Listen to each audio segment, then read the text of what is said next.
Good evening on this 7th of Cheshvan, a date which is actually mentioned in the Talmud and in Jewish law, not very familiar to us here in the diaspora, far more relevant practically in Israel.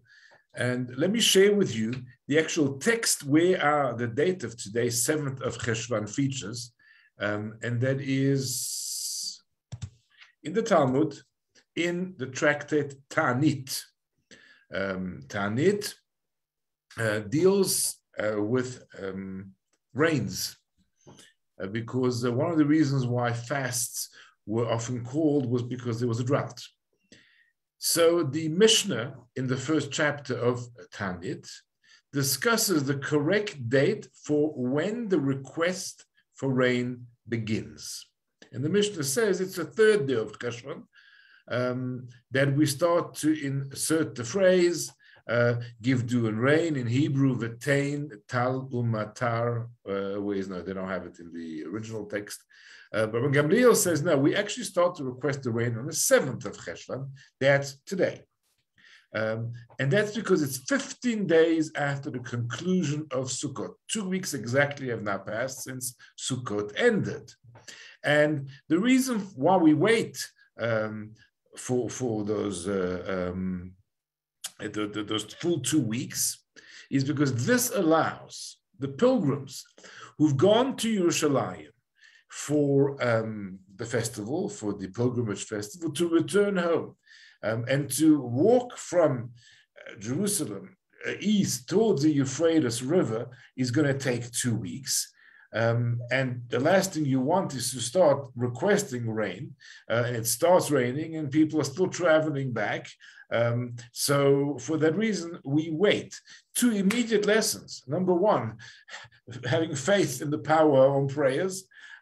Number 2, our concern for a fellow Jew, for the fact that the words here are Acharon should be Israel, the last of the Jews. In other words, the majority of the people don't live all the way as far as the Euphrates River. Most people live much closer to Israel, or in Israel, or in the areas that are closer. But the last of Israel, and Acharon also has another connotation of the last in terms of spiritual level. So we're concerned about the very last Jew at all times. And this is manifest in the fact that prayers for rain began today and didn't begin immediately when the rainy season should be. Powerful lesson here in the fact that we're concerned about individuals, even where the world needs rain. It's clear the world needs rain. It's clear the rainy season, should start in Israel at the beginning of Cheshvan, or immediately after Sukkot. And nevertheless, we're going to hold that over. We're not going to start rain. We're not going to start praying immediately for rain, and we're going to wait. And the Gemara then goes into a bit of comment about that, saying that we rule like Rabban Gamliel, the halachas of Rabban Gamliel. And then the Gemara adds something very interesting. Hanania says that in the diaspora, one doesn't begin to request rain until 60 days into the season. In other words, 60 days after the equinox. And there Rav Huna rules that in fact the halacha is like Hanania, that in the diaspora we don't start praying and asking for rain, like in Israel today on the 7th of Cheshvan. We delay it to a seasonal time, and that is 60 days after the equinox. That would occur around the 6th of October, which would therefore take us to the 6th of December for the beginning of prayers for rain in the diaspora. And I often am asked, why is a secular date used, for the beginning of a prayer in Asidur? Well, the answer is simply that it's a seasonal thing. And in Israel, we're waiting for the pilgrims to go home. Well, the pilgrimage festivals are based on the Jewish calendar. But in the diaspora, where we are actually waiting for the rainy season to begin, the rainy season begins when it is winter, so to speak, rainy season in Babylon, and that is later than Israel, where the rains fall earlier. And in Babylon, it's 60 days after the equinox, which comes about 5th or 6th of December. So let me clarify. On Shmini Atzeret, we started to add the words Mashiv HaRuach U'Morid HaGeshem in the Amidah. That's when we had the Tfilat Geshem. Those were extremely successful here in Johannesburg. I'm not sure about Cape Town and other places in the world because it started raining that day and then it didn't stop raining for about 48 hours thereafter. It doesn't happen all years. That is actually not a request for rain. It's a prayer about the power of rain in the bracha V'ata Gibor. We talk about the greatness of Hashem and His power. We mentioned that one of the great powers of God is the fact that He makes it rain. But we don't actually start asking for rain until later, for the reason that the Talmud just explained to us. However, on the 7th of Cheshvan in Israel and in December in the diaspora, we actually start to pray and we say, Tein tal umatar livrocha, Hashem, make it rain. There's a difference between simply talking about the greatness of God and the fact that He makes it rain and actually starting to make a request for rain, which is what happens on the 7th of Cheshvan or the 5th, 6th of December, depending on where you are. It was very powerful in terms of, realizing that we're in the diaspora. And even though, rain in some parts, like in Gauteng, would be good to rain now, we're Babylon Jews, we're diaspora Jews, and we don't follow the practice of Israel. And sometimes we need to be reminded that if we're living in Johannesburg, Cape Town, United States or else there may be participants here tonight. That's not Israel. Israel is where we follow the practices of the Talmud. This rain looks lovely as long as you indoors. So this halacha is actually brought down in Shulchan Aruch, where it says that in the wintertime, this is the Shulchan Aruch Orach Chaim, where we're told about the laws of the daily life in Orach Chaim, and there it tells us, excuse me a sec, and there in Orach Chaim, we're told about the prayers, and it says that regarding the blessing of the years, and that's the bracha in the Amidah, Bareich Aleinu. In wintertime, we say the bracha for rain, give dew and rain. In diaspora, we start asking for rain in Ma'ariv, 60 days after the Tishrei season, and the first of the season is counted as day one. I worked that out for you. In Israel, we start to ask for rain from the night of 7 Mar Cheshvan, which actually would have been Ma'ariv last night. Excuse me.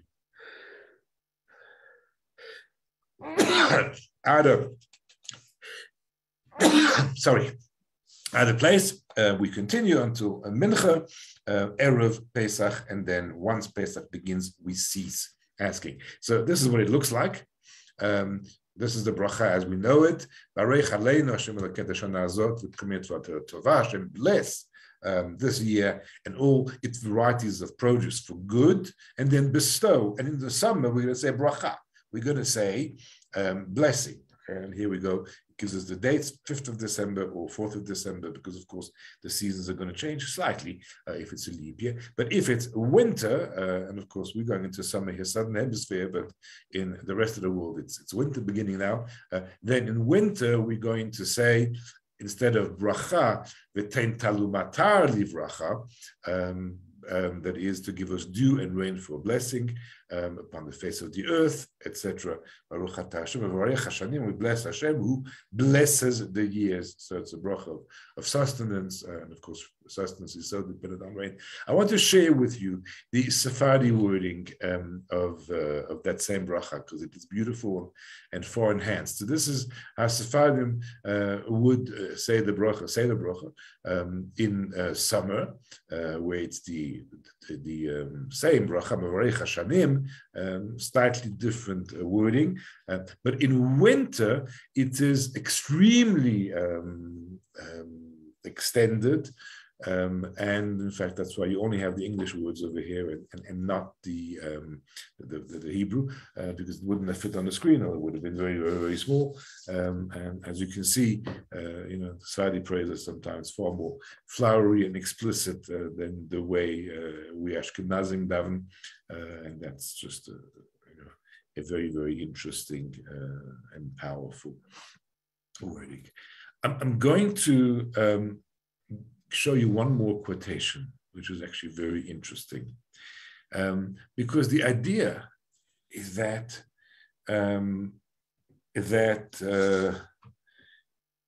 we only start praying for rain on the 7th of Cheshvan, shows that until now, there's still a connection with the festival season, because we're still in the stage of returning from pilgrimage. So we're still kind of tethered to the month of Tishrei. And today we're cutting that umbilical cord, and that's the theme that I really want to elaborate on a little bit. So I'm going to quote to you from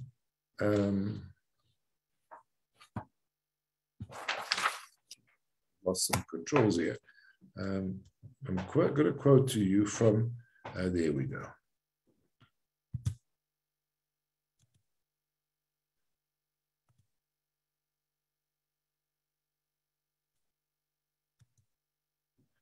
Okay, there we're back.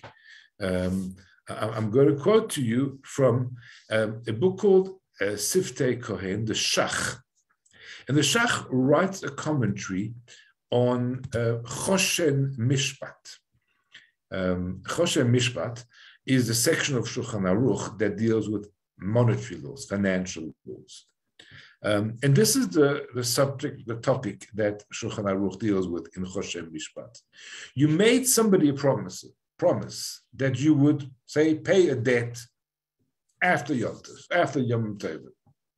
When's the deadline? So that's a halachic issue, financial issue, that Shulchan Aruch in Choshen Mishpat, that deals with financial laws, elaborates upon. Interesting answer. If you said to somebody, I'll pay you back after the Yom Tovim, today is the deadline. Before today, the debt is not collectible. You can't go to court. You can't phone them to collect your debt because we're still tethered to the Yom Tov season. But the reason why I want to read to you the words of Siftei Kohen, unfortunately, I could not find the English translation, but because it is so powerful in the way he makes that connection. So here it is, Siftei Kohen, Choshen Mishpat, chapter 43, and this is paragraph 47. He says, 15 days after the festivals. Why is that? Because that allows the last of the Israeli Jews to get to the Euphrates River. This means that when pilgrims go up on pilgrimage, they can not return to their homes after the festival until 2 weeks have passed. And because of that, it would seem to them like they were still in Eretz Yisrael. Asukim binyanei haregel, because they're still busy with the festival. Until they crossed the great river that is the Euphrates. So as long as they're still coming back from pilgrimage, they are still in a festival mode. They're still busy with that regel. Therefore, he says, halachically, achar haregel is tet vav yom. After the festival is 15 days. And he adds, even though today we are in Golah, we are in exile, but achar haregel, that expression continues from there. So even though it's kind of tangential, but the way it is expressed by the Siftei Kohen is so magnificent and so beautiful, and how he shows us how we are connected and tethered to the Chag as long as we're still stepping down for the Chag, from the Chag. So the last 2 weeks have kind of been a stepping down from the festival, and we only say Yom Tov is over when it comes to today. Is that a sad thought or a happy thought? Well, I would say it's both, a bit of a mixture. On the one hand, Yom Tov is festive, Yom Tov is a time of simcha, particularly the Yom Tov we're coming from now, it's Sukkot, Man Simchatenu. So yes, in a sense, there is a sadness in the fact that we're now moving on. But I'm going to show this to you in a moment. What Yom Tov is about is not staying in a Yom Tov mode. It's moving into the year.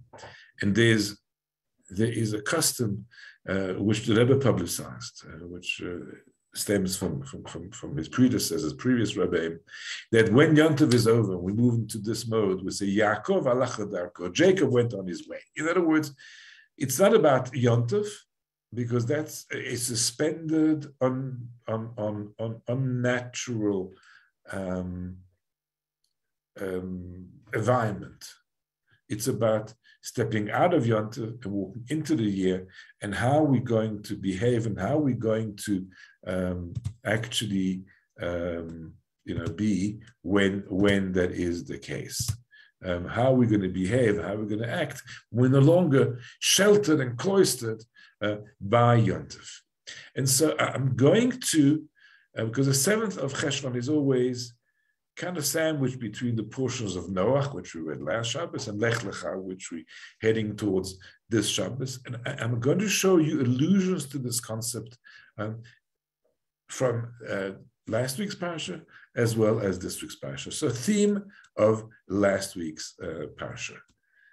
Theme of last week's parasha, we all know, was the Great Flood. And when the flood was over, there is this new world, and there's no one in sight, and Noach remains in the ark. Noach remains in the ark, and there's a fear of going out. And he doesn't go out until the words of Hashem are uttered, and Hashem says to him, "Tzei min hateva," in the second verse, come out the ark. And then eventually, Vayetze Noach, the bottom verse, and Noach actually comes out of the ark. The ark is symbolic of a sheltered environment. We're told that the ark was like a bit of a Mashiach world, because the lamb and the wolf had to live side by side, because it was a totally miraculous, suspended kind of situation. The Baal Shem Tov says that the ark, the word teva, means the word. It's the words of Torah, it's the word of tefillah. Basically, let's think of Tishrei as an ark. We've taken shelter from the waters of the world, from the storms of the world, from the winds of the world, and we're taking shelter into festivals that have kept us close to Hashem through the observance of very, very tight rituals, being we knew what to do in Rosh Hashanah, we knew what to do in 10 days of penitence. We were too busy between Yom Kippur and Sukkot, because all the mitzvahs that we have to fulfill, that we have to get ready for. Sukkot itself offer us rituals leading up to Hoshana Rabbah, Shmini Atzeret, Simchat Torah. The Shulchan Aruch is filled, with instructions on what to do during those periods. Our lives are clearly, regimented, and we know how to have a relationship with Hashem. Out the ark, says Hashem in portion of Noach. It's time to leave that shelter and go out into the real world. And that can be scary. But that's what the 7th of Cheshvan is about. Cutting the umbilical cord with the month of Tishrei that has just preceded. And that's what we have to do during that period. That's the Yaakov halach darko. We got to step out into the year. Now I'll take you to this week's parasha. In this week's parasha, we're introduced to the beautiful mitzvah of Brit Milah. Avraham Avinu is told he has to circumcise. But this is how Hashem tells him to circumcise. He says, I am Kel Shaddai, walk in my ways and be blameless. Tamim means complete, implying that until he has his bris, he is incomplete. That the completeness of the individual happens when he is circumcised. And indeed, here comes the instruction, your offspring, you have to keep this covenant, which is the Brit Milah, or to be circumcised. It's amazing that bris is a mitzvah that is kept so universally. The Talmud in Shabbat points this out in the following way. He says, the mitzvah of circumcision is one that the Jews took upon themselves with joy. And because of that, they still perform it with joy. And adherence to bris rates way up there, higher than any other mitzvah in percentages of Jews who follow this mitzvah. And the verse that he quotes to tell us that bris is accompanied with joy is this one here, Sas anoch kal imratecha kemotze shalal rav. That is, I rejoice at your word as one who finds great spoil. So that's the joy of bris. So bris is connected somehow with simcha, with joy, which comes back to the point that I was mentioning before. Should we be sad when it's the 7th of Cheshvan? Are we disappointed that now we're disconnected? Or do we fill ourselves with joy at moving forward into the year, and moving forward into a situation where we are no longer within the shelter of Hashem, within that ark, but we have to now behave as Jews in our regular and everyday life. So bris is going to shed some light on that one. Here's another very interesting Gemara. It's in Menachot. It says the Jewish people are beloved because it's surrounded with mitzvot. So phylacteries, that's tefillin on our heads, on our arms. We have the ritual fringes on our garments. That's tzitzit. There are 4 of them. Mezuzah on the doorways. Add that up. That's 7, right? 1, 2, 4 tzitzit plus the mezuzah. So we're surrounded by symbols that remind us of a connection with Hashem in every way. And David HaMelech said about this in Tehillim 119, 7 times a day I praise you because of your righteous ordinances. Sheva bayom hilal ticha. 7 times a day I praise you. It's because we're surrounded with that number 7 that surrounds us. And then the Talmud tells us a story about David HaMelech. He was in the bathhouse, and suddenly he sees himself completely divested from mitzvot, and he feels awful. He lives a life of mitzvahs, and here he is in the place where he doesn't have any of the 7 symbols. There's no tefillin, there's no mezuzah on the door of the bathhouse. There is no tzitzit, which he had to take off because he wanted to clean himself. So he feels himself completely, divested from all mitzvot. And then he remembers that there is a mitzvah that is in his flesh, and he realizes that that mitzvah is always with him. And that's when he composes a psalm. Of course, he didn't do it in the bathhouse, but it's a mitzvah called Lamnatseach al Hashminit.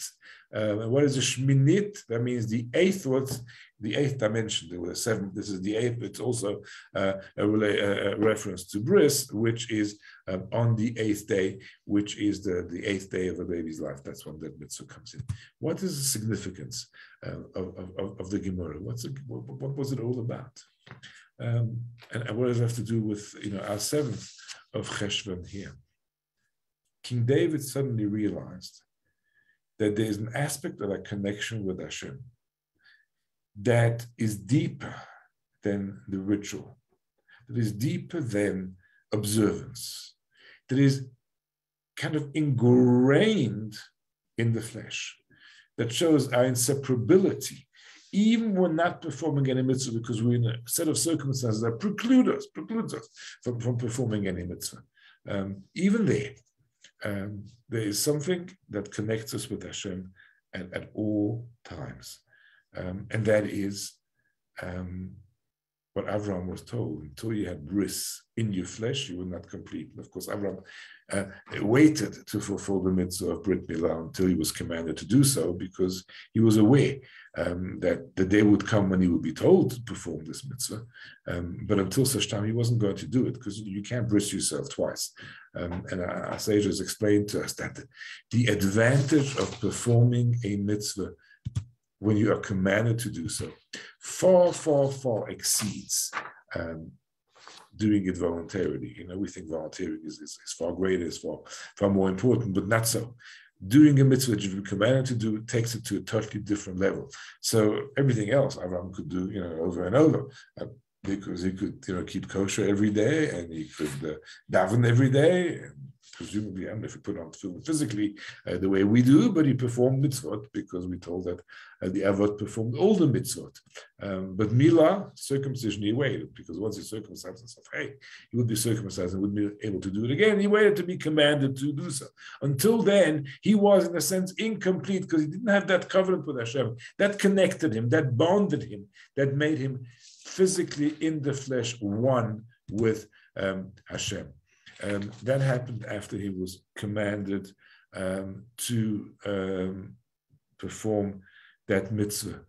And that mitzvah is there with us always, throughout the year. It's not just when we're performing a particular ritual or a particular act that we have a connection with Hashem. And that realization is one that brings us to great joy. And just like those words that we read from the Gemara earlier, Sas anoch al imratecha, I rejoice at your words, Hashem.